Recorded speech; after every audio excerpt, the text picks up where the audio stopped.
नमस्कार साथियों, स्वागत करती हूँ आपका हमारे इस डिजिटल प्लेटफॉर्म पर। साथियों, आज मैं आप लोगों के सामने सबसे पहले ये चर्चा कर लेती हूँ कि मैं यहाँ पे किस पर्पज से आपके सामने यहाँ आई हूँ। तो सबसे पहले मैं स्टार्ट करूँ तो आपको ये पीछे दिख रही होगी Rajasthan librarian second grade and third grade भर्ती परीक्षा। तो मेरा कहना है जो भी विद्यार्थी लाइब्रेरियन की तैयारी कर रहे हैं उनके लिए मैं आज से स्टार्ट कर रही हूँ हमारे इस डिजिटल प्लेटफॉर्म पे। देखिए, क्लासेज स्टार्ट होंगी तो मैं यहाँ पे जिस तरीके से क्लासेस लूंगी उसे आप लोगों को एक बार बता देती हूँ। यहाँ मैराथन स्टार्ट करेंगे हम। मैराथन में जितने भी प्रीवियस ईयर पेपर्स यहाँ राजस्थान में हुए हैं लाइब्रेरियन से रिलेटेड, उनके हम विद एक्सप्लेनेशन यहाँ हम लोग पूरा करेंगे। ठीक है, मैराथन में तो तुम्हारी यही क्लासेस चलेंगी। उसके अलावा जो राजस्थान में जितने एग्जाम पेपर्स हुए हैं ना, उनकी जैसे हम क्लासेस यहाँ चलाते रहेंगे, उसमें ही हमें ये देखना है कि जो जो क्वेश्चन ऐसे हैं जिनकी हमें बहुत अच्छे से उनको एक बार और पढ़ना है कि उसमें कोई भी और क्वेश्चन भी पुट हो सकते हैं। जैसे यहाँ पे कोई क्वेश्चन आया, उसके अलावा भी कोई क्वेश्चन आ सकता है, तो ऐसे टॉपिक को हम ब्रीफली एक बार देख लेंगे यहाँ पे। ठीक है, तो मैं एक बार आपके लिए इसी को बता देती हूँ कि राजस्थान लाइब्रेरियन सेकंड ग्रेड और थर्ड ग्रेड भर्ती परीक्षा के लिए हमने हमारे नीलकंठ पब्लिकेशन ने एक बुक का प्रकाशन किया है। तो उसमें क्या कंटेंट है, किस तरीके से है, वो एक बार देखो। ये बुक है, इसमें क्या क्या दिया हुआ है। RPSC, RSSB, NVS, KVS, UGC NET, DSSB, DRDO, EMRS, यानी जितने भी एग्जाम पेपर्स होते हैं लाइब्रेरियन से रिलेटेड, उन सभी का संकलन इस बुक में किया गया है और 45 प्लस क्वेश्चन पेपर्स हैं। ठीक है, यहाँ इन क्वेश्चन इसमें जो स्टार्टिंग पेपर्स हैं, 6 पेपर जो राजस्थान में अब तक हुए हैं, उनका विद एक्सप्लेनेशन इस किताब में संकलन किया है। उसके अलावा यूनिट वाइज, मतलब 6 यूनिट होती है लाइब्रेरियन में, 6 यूनिट में हर क्वेश्चन के नीचे व्याख्या दी हुई है, तो उसका भी यहाँ पूरा समावेश है इस बुक में। उसके अलावा जितने सेंटर में एग्जाम पेपर्स हुए हैं उन सभी का इसमें क्वेश्चन पेपर्स बैक साइड में दिए हुए हैं। ठीक है, तो बहुत अच्छी ये बुक है। मेरा मानना है जितने भी राजस्थान में अभी राजस्थान सेकंड ग्रेड और थर्ड ग्रेड के लिए स्टूडेंट्स तैयारी कर रहे हैं, सेकंड ग्रेड के एग्जाम में मात्र 1 महीना बचा है। आप लोग अपनी इन 1 महीने में किस तरीके से तैयारी कर सकते हैं। देखो, ऑलमोस्ट सबका सिलेबस हो चुका होगा। अभी आपको 1 महीने में, लास्ट 1 महीना जब बचता है, तो उसमें इस रणनीति से आप तैयारी करें कि क्वेश्चन उठाएं, क्वेश्चन के नीचे जो व्याख्या दी हुई है बस एक बार अपनी नजर से उसे निकालें, क्योंकि सिलेबस तो ऑलमोस्ट हो ही चुका है। अब सिर्फ हमें ऑब्जेक्टिव क्वेश्चंस पे ध्यान देना है। ठीक है, अभी मानिए ऑब्जेक्टिव क्वेश्चंस कहां से पढ़ें, किस तरीके से पढ़ें। आप कंटेंट एक बार इस तरीके का देखिए जिसमें हमें टाइम कम लगे और हमें अचीव ज्यादा हो। ठीक है, तो यहाँ पे एक बार देखो इसमें किस तरीके से मैं बता रही हूँ। तो ये 1, 2, 3, 4, 5 और 6 ये राजस्थान में पेपर हुए हैं। इनमें विद एक्सप्लेनेशन पूरा अच्छे से दिया हुआ है। आप देखोगे तो आपको पता चलेगा। इस बुक को एक बार परचेज करिए तो आप इसमें ये समझ पाएंगे कि इस बुक में कितनी मेहनत हुई है और किस तरीके से इसमें संकलन किया हुआ है सभी का। यहाँ यूनिट वाइज एक्सप्लेनेशन है, यानी 6 यूनिट दी हुई है। 6 यूनिट ये है, आप इनको देखो और इन 6 यूनिट में हर एक क्वेश्चन के नीचे व्याख्या दी हुई है। ठीक है, यहाँ पे हम इस बुक के बारे में इतनी बातें करेंगे। इसके अलावा यहाँ कॉम्पिटिटिव एग्जामिनेशन है, यानी सेंटर में जितने एग्जाम हुए हैं उन सभी को यहाँ क्वेश्चन पेपर दिए हुए हैं, उनके साथ में आंसर दिए हुए हैं। एक्सप्लेनेशन नहीं है, लेकिन आंसर के साथ में क्वेश्चन यहाँ पूरे एग्जाम पेपर्स के दिए हुए हैं। ठीक है, तो अभी हम चलो स्टार्ट करें आज की हमारी इस क्लास को, जिसमें हम ऑब्जेक्टिव क्वेश्चन कराएंगे। जितने राजस्थान में पेपर हुए हैं उनको सबसे पहले हम उठाएंगे। सबसे पहले फर्स्ट पेपर जो आरएसएमएसएसबी लाइब्रेरियन 2022 में जो पेपर हुआ था, उसी को आज हम यहाँ पे करवाएंगे।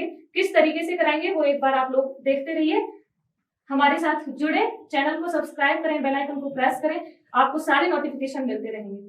ठीक है, तो आज के इस सेशन को हम यहीं से स्टार्ट करते हैं। आप लोग मेरे साथ जुड़े रहिएगा और देखते रहिए कि निम्नलिखित का मिलान करें। क्वेश्चन नंबर फर्स्ट है, क्वेश्चन नंबर फर्स्ट में दिया हुआ है सूची फर्स्ट और सूची सेकंड। ठीक है, यहाँ सूची फर्स्ट को सूची सेकंड से मिलाना है, जिसमें पहले आप पढ़े सुपर इम्पोजिशन डिवाइस।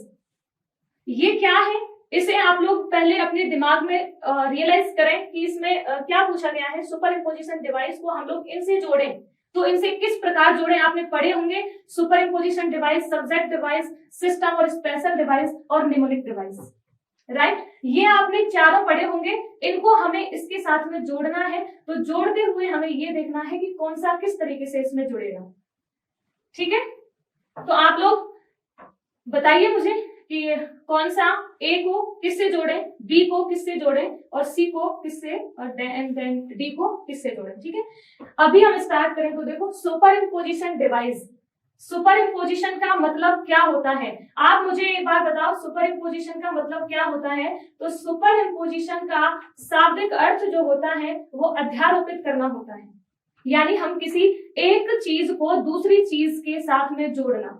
ठीक है, तो हम यहाँ हमें कौन सी चीज दिख रही है इन चारों में से बताइए कि किसी एक चीज के साथ दूसरी को जोड़ना या उसे एक दूसरे के साथ कंबाइन कर देना, ये हम सुपर इम्पोजिशन कहलाता है, यानी अध्यारोपण करना। तो सुपर इम्पोजिशन डिवाइस का मतलब होता है अध्यारोपण विधि। ठीक है, तो इसको हम जोड़ेंगे ब्रिटिश इंडिया से। ठीक है, ब्रिटिश इंडिया से, यानी पहले का है चौथा। अब अपन इसमें देखेंगे कि हमें फर्स्ट सेकंड थर्ड और फोर्थ ऑप्शन में कौन से में पहले में चौथा है। तो देखिए ए वाले में ए के साथ फोर्थ है। ठीक है, यहाँ इसमें भी 4 है और बी वाले में ए के साथ 4 है, बाकी ये दोनों तो है ही नहीं। ठीक है, ये दोनों तो हमें फर्स्ट ऑप्शन से ही पता चल गया, यानी ए के साथ में हमने जोड़ दिया फोर्थ को। ठीक है, तो वो ए के साथ जुड़ा हुआ 4 हमें एक तो ए वाले ऑप्शन में दिख रहा है, एक बी वाले ऑप्शन में दिख रहा है, राइट। अब हम देखते हैं बी के साथ, यानी सब्जेक्ट डिवाइस। सब्जेक्ट डिवाइस का मतलब क्या होता है, तो सब्जेक्ट डिवाइस यानी विषय से संबंधित कुछ बात होगी इसमें। ठीक है, विषय से रिलेटेड बात होगी, तो विषय का मतलब क्या होता है, अपन यहाँ देखें तो सब्जेक्ट डिवाइस 2 उद्देश्यों को पूरा करती है। समझ रहे हैं मेरी बात को, यानी सब्जेक्ट किसी विशिष्ट विषय पर कोई सामग्री अगर उपलब्ध है, उसे हम किसी विषय से संबंधित विषयों पर अगर सामग्री उपलब्ध है तो उसे हम कैसे जोड़े, यानी किसी सब्जेक्ट से उसे जोड़ सकते हैं। सब्जेक्ट डिवाइस है तो सब्जेक्ट का यहाँ इनमें देखो बच्चों में नेत्र रोग का उपचार ये नहीं होगा, क्यों, यहाँ स्पेशल किसी विशिष्ट चीज की बात करी हुई है। ठीक है, एकता ईश्वर विश्व के लिए एक का प्रयोग, यानी ये किसी निमोनिक के बारे में बात करी है, यहाँ पे भी सब्जेक्ट से रिलेटेड कोई बात नहीं हुई। यहाँ कृषि देश या एग्रीकल्चर एक विषय के रूप में आप पढ़ते हैं। ठीक है, तो कृषि देश को हम सब्जेक्ट डिवाइस से जोड़ सकते हैं, यानी बी वाले को हम थर्ड से जोड़ सकते हैं। तो यहाँ इन दोनों में देखिए बी में थर्ड कौन सा है, इसमें भी बी में थर्ड है और इसमें भी बी में थर्ड है, राइट। अब मुझे बताइए कि दोनों में बी में थर्ड है तो हम इसे किस प्रकार जोड़ सकते हैं, यानी अभी भी हमारे पास संशय है कि इसमें ये भी हो सकता है और ये भी हो सकता है। अब अपन कौन से पे आएंगे, सिस्टम और स्पेशल पे, यानी सी वाले पे आएंगे, सिस्टम और स्पेशल। ठीक है, मैंने कहा था बच्चों में नेत्र रोग का उपचार, यानी चाइल्ड में अगर आईज से रिलेटेड बात करी है, यानी कोई स्पेशल एक स्पेशल चीज की बात करी है यहाँ पे। ठीक है, विशिष्ट क्षेत्र की बात करें तो विशिष्ट क्षेत्र में हम यहाँ सिस्टम और स्पेशल में जोड़ सकते हैं बच्चों में नेत्र रोग का उपचार। ठीक है, तो यहाँ बच्चों में नेत्र रोग के उपचार को इसमें जोड़ेंगे तो सी में फर्स्ट, तो यहाँ पे आया ऑप्शन सी में फर्स्ट। ठीक है, यानी ए वाला ऑप्शन हमारा राइट हो सकता है, उसके बाद डी जो है, डी का तो लास्ट बचा सेकंड वाला, तो यही होगा। ठीक है, अब यहाँ देखिए ये डी वाले में निमोनिक डिवाइस है, निमोनिक डिवाइस को जोड़ा है एकता ईश्वर विश्व के लिए एक का प्रयोग, वो किस लिए जोड़ा है। एक बार निमोनिक डिवाइस की अगर अपन चर्चा करें तो उसे कहते हैं पुस्तकालय विज्ञान में स्मृति को जोड़ने की शक्ति, यानी निमोनिक जो है वो एक स्मृति सहायक जो चिन्ह होते हैं उनसे रिलेटेड चर्चा करी है। तो यहाँ चिन्ह में एकता ईश्वर विश्व, यानी मतलब निमोनिक के साथ में किन्हीं चीजों को अपन जोड़ दें वो होता है निमोनिक डिवाइस। ठीक है, यहां तक आप लोगों को समझ में आ गया। इसके बाद अपन चर्चा करें, फर्स्ट क्वेश्चन हो ही गया जिसमें अपन को ए वाला ऑप्शन राइट टिक हुआ है। देखिए यहाँ इन जितने भी मैं क्वेश्चन कराऊं, हम लोग यहाँ जितने क्वेश्चन करेंगे वो सारे प्रीवियस ईयर पेपर्स के होंगे, आप लोगों को बहुत गहराई से उनको देखना है, हर एक ऑप्शन को बहुत अच्छे से पढ़ना है। ठीक है, तो जितनी भी क्लासेस अपन करेंगे प्रीवियस ईयर पेपर्स पे करेंगे, इसका मतलब वो पूरी ही इंपॉर्टेंट होंगी, राइट अपन। ठीक है, अब स्टार्ट करें नेक्स्ट क्वेश्चन।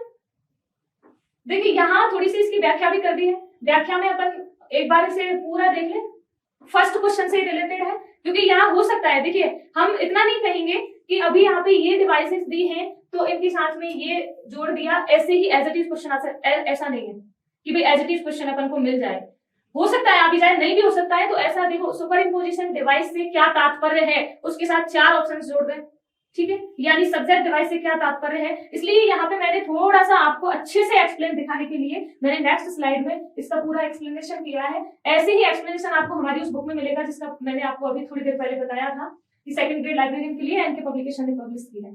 ठीक है, उसमें आपको इसी तरीके का पैटर्न मिलेगा, यानी क्वेश्चन है उसके साथ में पूरी व्याख्या है। आप लोग इसमें देखें तो सुपर इम्पोजिशन डिवाइस का शाब्दिक अर्थ क्या होता है, अध्यारोपित करना। मैंने अभी आपको बताया था कि सुपर इम्पोजिशन डिवाइस का शाब्दिक अर्थ जो होता है वो अध्यारोपित करना होता है, यानी अध्यारोपण विधि में अपन सुपर इम्पोजिशन का अर्थ समझ सकते हैं। ठीक है, इसमें होता है यानी किसी छवि या चित्र के ऊपर किसी दूसरी वस्तु को लगा देना। ठीक है, मैंने कहा था किसी एक वस्तु के साथ में दूसरे का अध्यारोपण होना यानी दूसरे को जोड़ देना ही सुपर इम्पोजिशन डिवाइस होती है। ठीक है, तो अपन यहाँ पे कभी भी जब एग्जांपल्स आए क्वेश्चन में तो एग्जांपल्स को हमें इसी तरीके से देखना है कि एक के साथ में दूसरा जुड़ा हुआ है और वो किस तरीके से जुड़ा हुआ है, यानी वो टूट सकता है या फिर नहीं टूट सकता। इस तरीके से अपन अध्यारोपण का अध्ययन कर सकते हैं। ठीक है, आगे चलें दूसरे में, तो दूसरा है सब्जेक्ट डिवाइस। सब्जेक्ट डिवाइस में अपन कैसे चर्चा करें, तो सब्जेक्ट डिवाइस सामान्यतः दो उद्देश्यों को पूरा करती है। ठीक है, दो उद्देश्यों में पहला क्या है कि किसी पुस्तकालय या सूचना केंद्रों के पास किसी विशिष्ट विषय पर क्या सामग्री उपलब्ध है।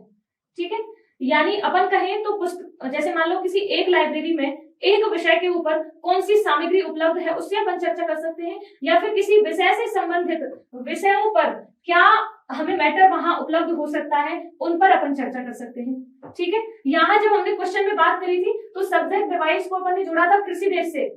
ठीक है, कृषि देश से कैसे कि मतलब कृषि में हम एग्रीकल्चर विषय को एक अलग विषय के रूप में पढ़ते हैं। ठीक है, वहां पे मान लो एग्रीकल्चर विषय से रिलेटेड उस पुस्तकालय में कितनी पुस्तकें किस तरीके से उपलब्ध करवाई गई हैं, उन सभी को अपन सब्जेक्ट डिवाइस से जोड़ सकते हैं। ठीक है, दूसरा है स्पेशल सिस्टम और स्पेशल डिवाइस। ठीक है, ये अपन तीसरे की बात करें तो सिस्टम और स्पेशल डिवाइस, इसमें अपन ने क्या कहा था कि किसी विशिष्ट क्षेत्र से संबंधित जानकारी अगर उपलब्ध है तो उसे अपन स्पेशल डिवाइस से जोड़ सकते हैं। यानी वहां अपन ने कहा था बच्चों में नेत्र रोग का उपचार, ये क्या है, विशिष्ट क्षेत्र हो गया। ठीक है, एक अलग से अपन कह रहे हैं कि एक स्पेशल क्षेत्र से संबंधित बात करी गई है, उसे अपन सिस्टम और स्पेशल डिवाइस में जोड़ रहे हैं। ठीक है, और फोर्थ जो है अपने पास निमोनिक डिवाइस, यानी निमोनिक डिवाइस क्या है अपनी कि पुस्तकालय विज्ञान में निमोनिक का शाब्दिक अर्थ जो होता है वो स्मृति को जोड़ने की शक्ति से होता है, यानी स्मृति सहायक यानी स्मृति चिन्हों से जब अपन किसी को जोड़ दें वो होता है निमोनिक डिवाइस। ठीक है, तो अपन ने वहां जो क्वेश्चन था उस क्वेश्चन में अपन ने क्या कहा था कि निमोनिक को किससे जोड़ा था, एकता, ईश्वर, विश्व के लिए एक का प्रयोग, यानी यहाँ एकता को, ईश्वर को और विश्व को, इन तीनों को एक ही स्मृति चिन्ह से जोड़ रहे हैं, उसे हम कह रहे हैं निमोनिक डिवाइस। ठीक है, तो ये क्वेश्चन मेरे ख्याल से आप लोगों के सामने बिल्कुल क्लियर हो गया होगा। अगर इन डिवाइस से रिलेटेड कोई क्वेश्चन आता है तो मेरी समझ से आपका गलत नहीं होगा। राइट, आप बार बार इसे पढ़ लें, देख लें कि किस तरीके से इन डिवाइसेस का प्रयोग किया गया है। यहाँ पे हम जितने क्वेश्चन कराएंगे, भले ही हमारे 10 या 20 या 15 क्वेश्चन हो पाए, लेकिन जितने कराएंगे उनको बहुत अच्छे से एक्सप्लेन करके कराएंगे। ठीक है, तो आप जुड़े रहिए।